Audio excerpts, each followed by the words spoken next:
Pa ajo që mua më bën përshtypje është se këta nuk i hasim brenda Shqipërisë londineze. Shumica e këtyre që ofendojnë janë, domethënë, pjesë nuk e di, domethënë me emra dhe me mbiemra duket sikur janë musliman pa janë nga Kosova. Edhe është çudi e madhe, domethënë, më ka bërë gjithmonë përshtypje. Si ka mundësi, domethënë, që këta njerëz, domethënë, me emra dhe me mbiemër islam. Halil, Ismet, Muhammed, edhe Muhammed. Po, edhe Isa ose Izeta, ku dëgjon kështu emrash. Fyen islamin dhe hoxhën edhe nonën dhe babën dhe fisin me libër shtëpia, kupton? Unë habitem, domethënë, nga buron ky mllef edhe urrëtie, ose do të jenë njëjtët persona që hapin profile edhe punojnë me këto profile, se nuk ka mundësi, domethënë, që të jetë një gjë e tillë. Për shembull, ne kemi, për shembull, le të themi në Shqipërinë tonë londineze flasim. Po. Njerëz që edhe nuk kanë mendimin e, por nuk shan kush, nuk futet kush, domethënë që të ofendoj personalisht ose ta kalojnë personale situatën. Nuk i pëlqen, ose thotë ja ke fut kot, ose thotë akoma ka njerëz që besojnë këtë gjë dhe e mbyll me kaq, ndërsa këta të futen shërbëtori serbit, turku, ju na keni bërë fara e raca, ku dëgjon, domethënë. Po jemi mësuar, domethënë. Folëm pak porzit, po kam dëshirë edhe një herë.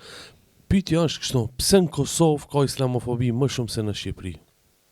Të paktën në Shqipëri nuk ka ndonjë shoqat anti-islame siç ka në Kosovë, për shembull lëvizja anti-islame e Deçanit. Tani më mirë përgjigjen për këtë mund ta japi ndonjë hoxh i Kosovës, sepse absolutisht do ta pyesim edhe ndonjë hoxh i Kosovës, po unë do t'jap përshtypjen time. Patjetër do unë do ta jap përshtypjen time. Unë mendoj se atje kemi të bëjmë me një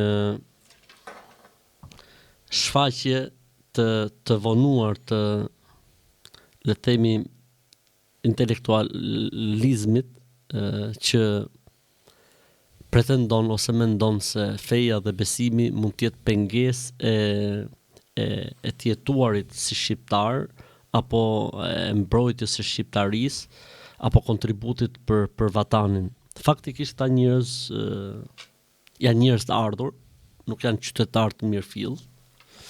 Janë njerëz të edukuar me frym, le të themi ateiste, komuniste, pasi komunizmi shihej si shpëtimi i çështjes shqiptare, pavarësisht se janë pikërisht ata që e shitën Kosovën dhe Miladin, ku e diun si është ai që ka qenë nga le të themi përgatitësit e bukës komunizmit për Shqipërinë, nga shokët më të ngushtë të Enver Hoxhës, Miladin Popić,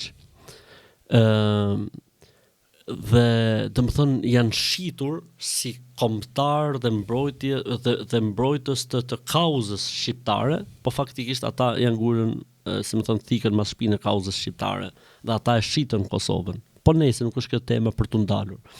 Dhe domethënë kjo lloj fryme me sa duket ka nxjerr kokën këto kohë kur njerëzit domethënë ka një, le të themi, lëvizje shumë pozitive islame në Kosovë, rinia, xhamiat, le të themi, zëri hoxhallarëve është bërë i dëgjuar, kanë efekt dhe kanë ndikim, me sa duket kjo ata i ka mërzit dhe u ka zgjuar djallin brenda tyre dhe janë aktivizuar. Faktikisht unë njoh shumë njerëz nga Deçani, njerëz madje që janë edhe me pushtet dhe thonë nuk kanë lidhje fare me Deçanin, popullsi. E kanë këtë shpërdor emrin e Deçanit, se ka shumë burra të mirë Deçanit. Absolutisht.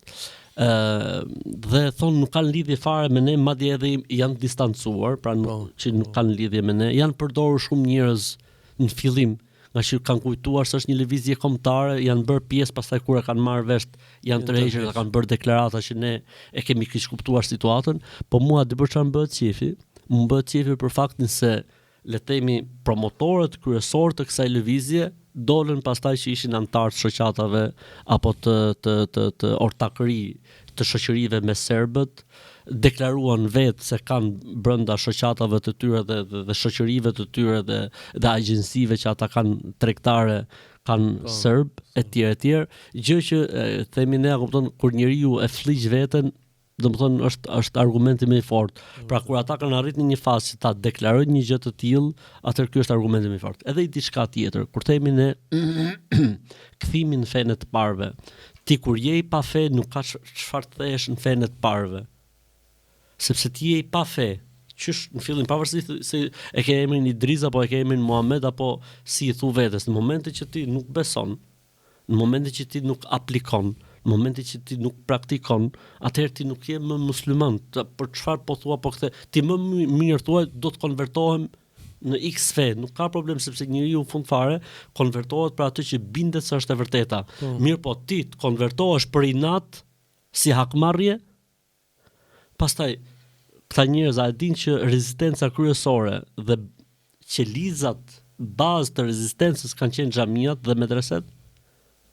Po t'i kthehen këta njerëz historisë, do të kuptojnë se xhamiat, medreset me vludet e tjerë këto organizime fetare që bëshën shërbenin edhe si baza rezistence, sepse nuk pengohej feja deri diku dhe lejoheshin grumbullimet dhe në emër të fesë dhe të besimit njerëzit ushqeshin edhe për rezistencë. Këta njerëz për shembull, kemi le të themi një nga herojt e luftës shqirimtare të Kosovës, Zahir Pajazidit, musliman, ke rastin e Adem Jasharit, musliman. Sa raste nga emrat më të njohur kemi, domethënë hoxhallar afërsisht 30 e sa të vdekur, kemi të plagosur me dhjetra, kemi xhami të djegura. Domethënë gjithë këto fakte dhe argumenta nuk mjaftojnë që këta njerëz duhet kuptojnë se Islami dhe feja dhe vatani nuk bien ndesh me njëra tjetrën. Përkundazi shkojnë krahas njëra tjetrës. Po këta janë njerëz të shitur, këta janë njerëz që punojnë për interesa të caktuar, ose këta janë njerëz akoma me mikrobe ateizmi dhe komunizmi brenda tyre dhe mendojnë se Islami është një lloj pengese për ta, edhe në emër të asaj që kanë brenda shfaqen në këtë lloj forme dhe në këtë lloj mënyre. Kështu që mendoj që ajo është një lëvizje që do të bjerë shumë shpejt, sepse nuk është bërë mbi baza të shëndetshme, nuk është bërë mbi baza logjike, mbi bazat e arsyes, dhe se çdo gjë domethënë është domethënë kundra rrym. Fakti i dytë, kur thua ti në fenë të parëve, pse e kufizon? Feja të parëve, cila ka qenë? Pse e kufizon në X apo në Y fe? Katolicizmi. Ajo që mua më ka shqetësuar, faktikisht unë e kam thënë edhe në deklaratat e mia, është mos reagimi i klerit. Po, kjo është problematike. Pra një lloj kënaqësie në heshtje. Po kjo është e turpshme. Sepse ti nëse do të punosh, le të themi, punën tënde, duhet të punosh me arsye, me logjik, me argumenta, edhe ti presësh njerëzit me bindje, jo për inat. Jo duke injoruar apo duke shpallur një antar, po duke shpallur një besim të tërë dhe antarët e një besimi të tërë si njerëz antikombëtar, si njerëz që kanë shitur interesat e vatanit tek Serbia apo tek Rusja etj apo tek Turku kështu më radh. Pra mua më shumë se sa më ka shqetësuar kjo lëvizja, më ka shqetësuar domethënë kjo heshtja e klerit. Po, sepse nuk është e ndershme një gjë e tillë. Nuk është ndershme. As distancim as. Domethënë hoxh, e gjithë kjo urrëtie, e gjithë kjo lëvizje anti-islame po vije fatkeqësisht nga Kosova, ndoshta në Shqipëri jo që nuk ka anti-islamizëm, po s'poku nuk ka edukat. Po. Në Shqipëri ka edukat dhe ka kulturë. Kush nuk pajtohet me ty, di si të shprehet, di si ta thot. Edhe tek ne mund të ketë individ, po janë shumë pak domethënë, edhe janë shumë më të kujdesshëm, më të rafinuar, dinë si ta thonë, nuk e kalojnë personale, as në nacionale, as patriotike. Sepse ne dim shumë mirë se kush ishin firmtarët e pavarësisë. Kush ishin, le të themi, rilindasit, kush ishin ata që krijuan qeverinë e parë shqiptare, etj, domethënë njëri që din sadopak nga historia nuk mund të bëj gafa të tilla. Kjo tregon se këta janë njerëz të pashkolluar, njerëz të paditur, njerëz që kanë një mllef dhe njerëz që janë të shitur me dije apo pa dije. Se ti mund të jesh vegël e dikujt duke qenë koshient, po mund të bësh vegël e dikujt edhe duke mos qenë koshient. Këta janë ndoshta edhe mund të jenë edhe pjesë e kësaj. Pra i shërbejnë dikujt pa qenë vetëdijshëm. Vërtet.